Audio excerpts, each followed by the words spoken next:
جو ہے وہ اس کا کیا مطلب ہے، کیا اس کا طریقہ کار، وہ جو بھی اس کی مذمت کے حوالے سے بیان کیا گیا ہے یا اس کی سزا جو بتائی گئی ہے، اس کی پنشمنٹ جو بتائی گئی ہے وہ کیا ہے، تو وہ اس سے ہماری ساری چیزیں اس سے آخذ ہوتی رہتی ہیں۔ تو میں نے بتایا حد قذف اور حد زنا کا ذکر قرآن مجید کی سورہ النور کے اندر اس کا جو ہے وہ پیش کیا گیا ہے۔ اب سنیے حد قذف کیا ہے۔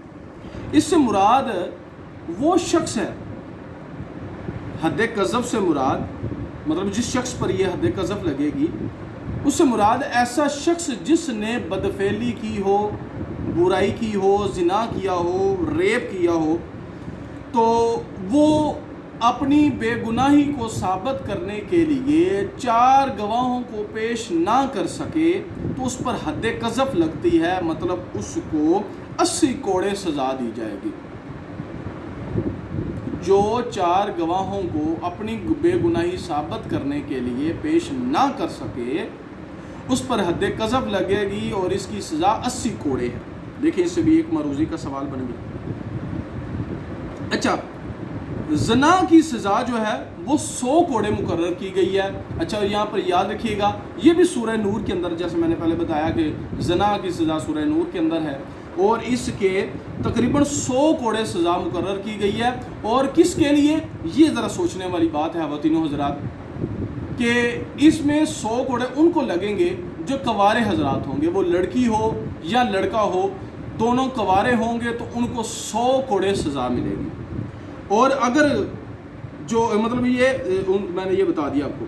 اچھا، اگر کوئی شادی شدہ ہو، لڑکی شادی شدہ ہے، مرد شادی شدہ ہے یا عورت شادی شدہ ہے، تو اس کو سنگسار کیا جائے گا یہاں تک کہ اس کو موت آ جائے، اس کو سنگسار کر دیا جائے گا۔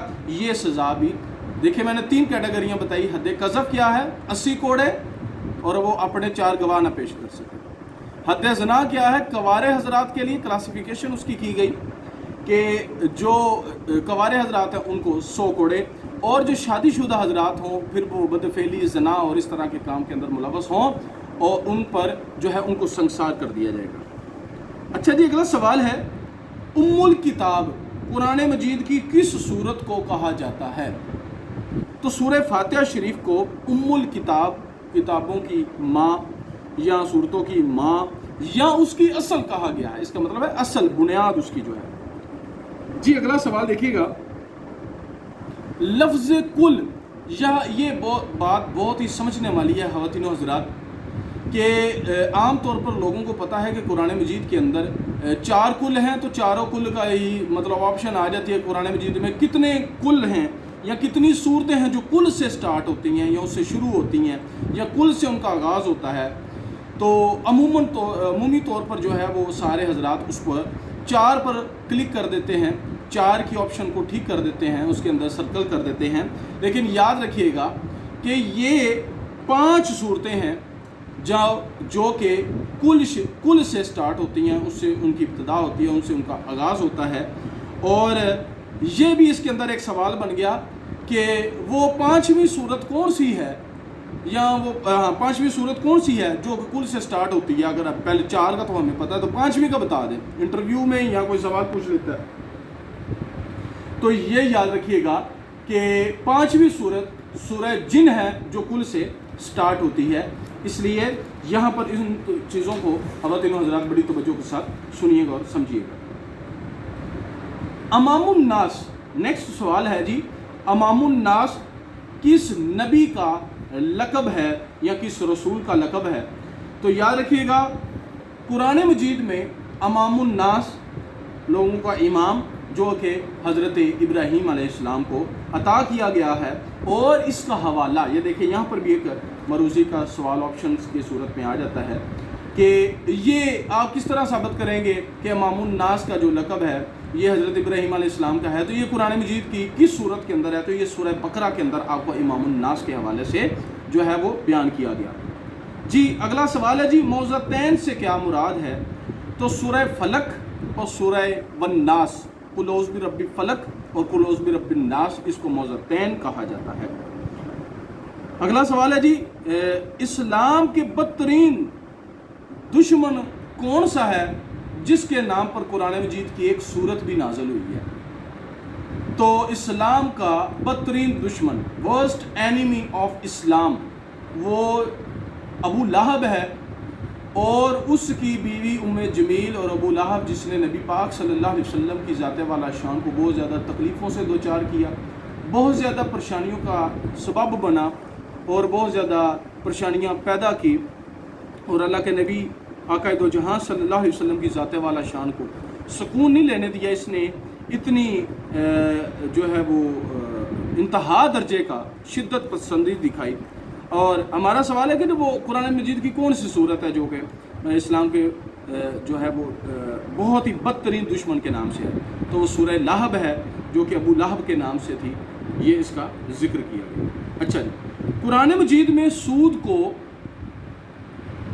کہ اللہ اور اس کے رسول کے خلاف اللہ نے جنگ قرار دیا گیا۔ سوال یہ بنے گا کہ اللہ اور رسول کے خلاف اللہ نے جنگ قرآن مجید میں کس چیز کو قرار دیا گیا ہے؟